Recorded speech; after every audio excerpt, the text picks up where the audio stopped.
7 दिवसांचं बाळ 6 लाखात विकलं जात होतं। पण पुढे काय घडलं, ही घटना नेमकी कुठची, सगळं सांगते, त्यासाठी व्हिडिओ शेवटपर्यंत पहा। महाराष्ट्रात सध्या लहान मुलांना आमिष दाखवून किडनॅप करून किंवा पळवण्याच्या टोळ्या कार्यरत आहेत आणि तशा अनेक घटना समोर येत आहेत। नवी मुंबईतून 100 पेक्षा अधिक अल्पवयीन मुली गायब होत असल्याची बातमी ताजी आहे। अशातच बदलापूरमधून 6 लाखांसाठी पण 7 दिवसांचं बाळ विकलं जाणार होतं। पण पोलिसांनी हा डाव उधळून लावत या प्रकरणी 5 जणांना बेड्या ठोकल्यात। ठाणे जिल्ह्यातील पोलिसांना मानवी तस्करी होत असल्याची गुप्त माहिती मिळाली। मानवी तस्करी करणाऱ्या या टोळीचा पर्दाफाश करण्यासाठी पोलिसांच्या सुद्धा मानवी तस्करी विरोधी पथकानं नियोजनबद्ध सापळा रचला। पोलिसांना सुद्धा 7 दिवसांच्या बाळाला 6 लाख रुपयांना विकण्याचा प्रयत्न होत असल्याची खात्री करायची होती आणि मग त्यासाठी त्यांनी बनावट ग्राहकाचा वापर केला।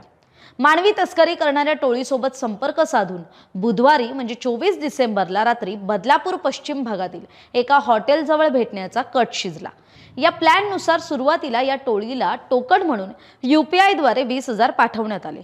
त्यानंतर उरलेली 5,80,000ची रक्कम ही मात्र रोख स्वरूपात दिली जाणार होती आणि मग पोलिसांनी पाठवलेल्या बनावट ग्राहकानं सतर्क केल्यानंतर पोलिसांचं एक पथक घटनास्थळी पोहोचलं आणि बाळाची विक्री करण्यासाठी आलेल्या 5 जणांना या पोलिसांच्या पथकानं बेड्या ठोकल्या। शंकर मनोहर, रेश्मा शेख, नितीन मनोहर आणि शेखर जाधव आणि मुंबई मानखुर्द इथल्या एजंट आसिफ खान या आरोपींना मात्र पोलिसांनी बेड्या ठोकल्या। याशिवाय या टोळीतील सबीना नावाची एक 6वी साथीदार आहे, जी अजूनही फरार आहे आणि पोलीस तिच्या मागावर आहेत। बदलापूर पश्चिम पोलीस ठाण्यातील एका वरिष्ठ अधिकाऱ्याच्या माहितीनुसार या टोळीनं नवजात बाळाला 6 लाख रुपयांना विकण्याचा कट केला होता। या बाळाला सध्या विशेष काळजी केंद्रात दाखल करण्यात आलंय आणि बाळाच्या खऱ्या आईचा शोध घेतला जातोय।